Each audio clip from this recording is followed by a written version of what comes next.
Yo, what is going on YouTube? What's going on everybody, man? Welcome back to the channel. How are you guys doing out there today, man? So we're back here with another suggestion. We're going to be checking out Fleetwood Mac Hypnotized, all right? So this is from earlier iteration of Fleetwood Mac. Like I said, I've been trying to learn a little bit more about them, understanding like I never had before that there's actually a older Fleetwood Mac that didn't have Stevie Nicks with them, all right? I thought Fleetwood Mac was just the Stevie Nicks version of things, but no, there was actually more to their history, man. So I'm learning about that on this channel. This would be, I want to say, only the second time I've reacted to something from Fleetwood Mac from their earlier days. Okay, this was going to be Hypnotized, and I absolutely love this album cover. We've got a book with the bite taken out of it, some cake getting dipped into from a gorilla on a beach for some reason, man. So I just love the randomness of it all. And he's crying. He's crying, by the way. Maybe he's celebrating his birthday all alone on the beach, man. The cake looks kind of delicious. It almost looks like it's made out of two cheese wheels with some jam in the middle, icing on top, and like jelly drops, gummy drops on top, man. Very weird stuff going on here. But let's go ahead and jump into this one. Hypnotized from Fleetwood Mac, man. Let's go ahead and see what we're getting into and see if I like the sound, man. Here we go.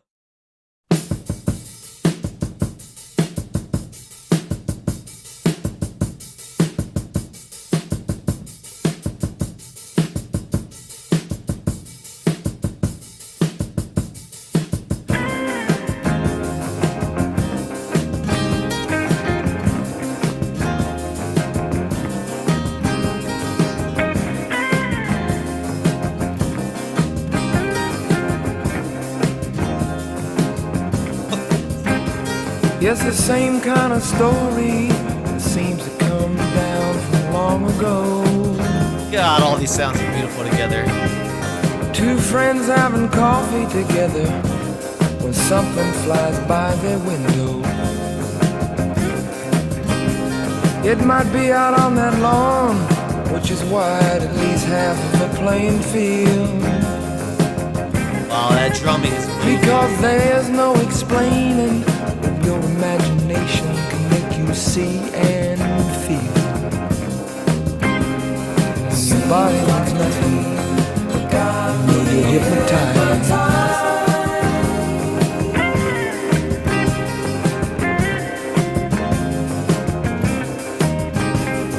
Now it's not a meaningless question to ask if they've been and gone. God, this is a smoky ballroom right here.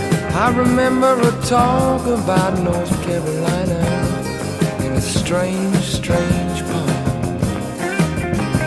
You see, the sides were like glass in the thick of a forest without a road. And if any man's hand ever made that land, then I think it would have showed. This is sick. This music is amazing. And that's why it seems like a dream.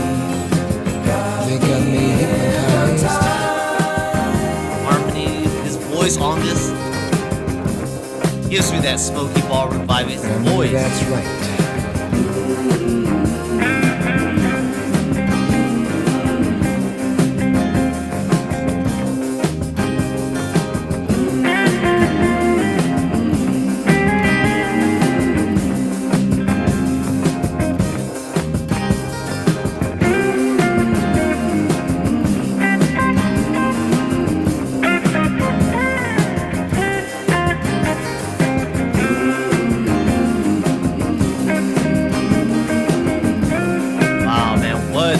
What goodness. Seems like a dream. Got me hypnotized.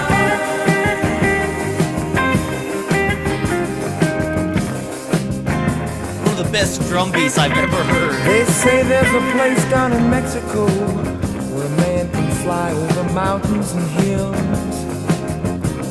And he don't need an airplane or some kind of engine, and he never will. Now you know it's a meaningless question to ask if those stories are right. Because what matters most is the feeling you get when you're hypnotized. When it seems like a dream,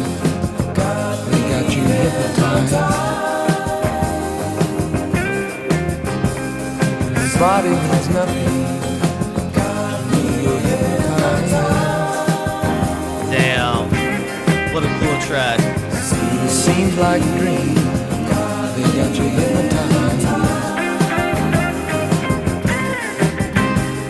Yeah, that's when they got you hypnotized. It seems like a dream. It seems like a dream. Oh, dang, Body dude. means nothing. You float around, they got you hypnotized. That's a good track.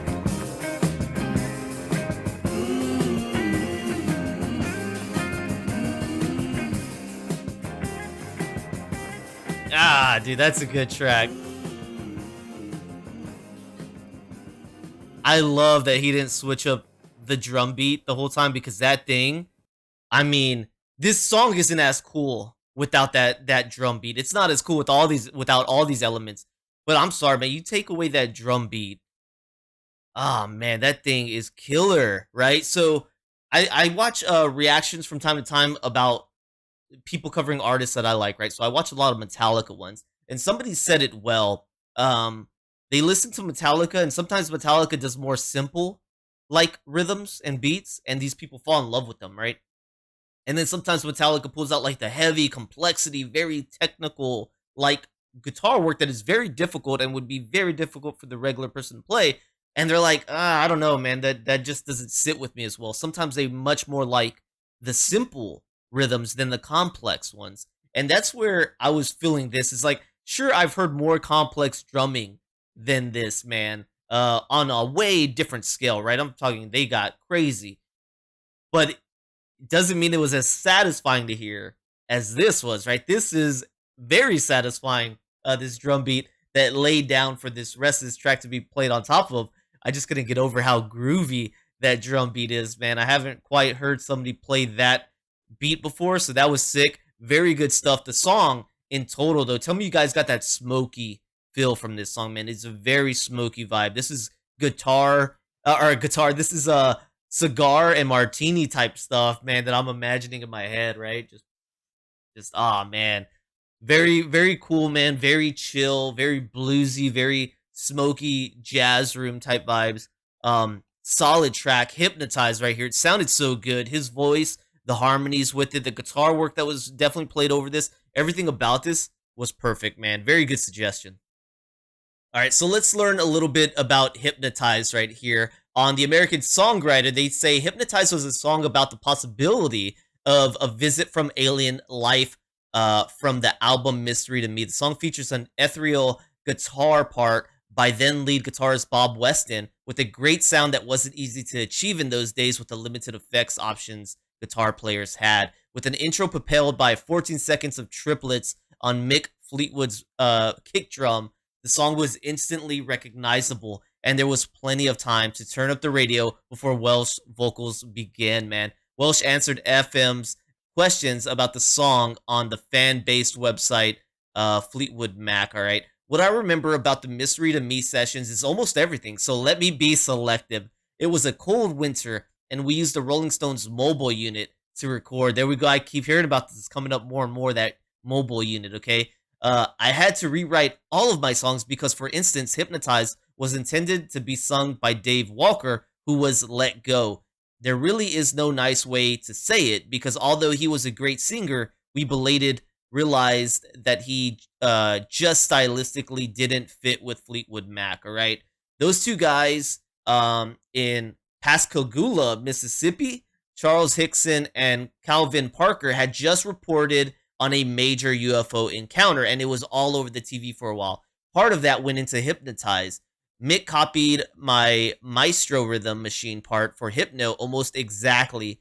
Mick's sense of tempo in this day before drum machines was almost perfect. Hypnotized was primarily inspired by Carlos Castaneda's book, The Hickson UFO Sightings, some stories told to me by friends, and some personal experiences. Yeah, so it looks like a lot of this was actually driven by a UFO reportedly encounter. Jumping into the history of it a little bit right here, we've got the song released into 1973. This was released in October of 1973. 1973, considered soft rock, psychedelic rock. All right, Hypnotized is a song written by Bob Welsh.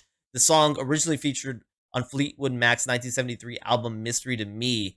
Okay, background: the song features triple time rhythm on the drums by Mick Fleetwood and combines with acoustic guitar and electric keyboards. Fleetwood played the drum track straight through without any overdubs, dude. Straight through. Oh, I love it, man. I love it even more. Welsh draws upon the use of jazz fourth chords in the song, playing in minor key, and also features a guitar solo by Bob Weston covering many octaves. All right. Hypnosis and dreaming are specifically referred to in the lyrics, and Welsh also draws upon references to places such as Mexico and North Carolina. According to Welsh, the atmosphere of the song was heavily influenced by his residence at the Benford Mansion in Hampshire, England, a place he described as rather spooky and strange even in summertime, man. In 1978, the song was covered by the Pointer Sisters on their album. So the Pointer Sisters, I need to get into them, man. I need to get into them at some point. This song was just so cool, man. This song is just so cool. It's such a vibe. Of course, you got Christine McVie still here with keyboards, backing vocals, John McVie, bass guitar, Mick Fleetwood on drums, Bob Weston, electric guitar, solo, and rhythm, backing vocals. You got Bob Welsh playing the lead vocals, acoustic, and electric guitar, man. This thing was such a slick track, and it makes me think, maybe some of you guys know this.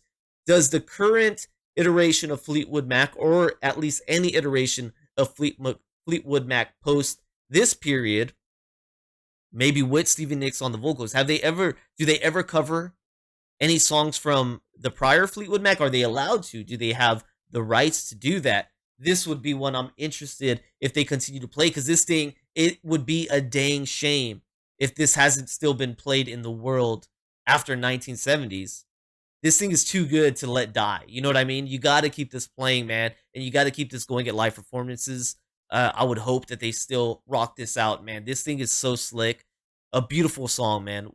A beautiful song right here. I loved it. Well, thank you guys so much for tuning in today. I hope you enjoyed rocking with me. Maybe you learned something about this song that you didn't know before. That'd be really cool, man. Thank you guys for being here. Really enjoy that. If you guys enjoyed the video, please don't forget to like, subscribe. Check out the descriptions down below for other ways you can help the channel, including becoming a member here on my YouTube, my Patreon, or donation requests, all of which greatly help me if you choose to, man. Thank you so much, and I'll see y'all guys on the next one, man. Peace.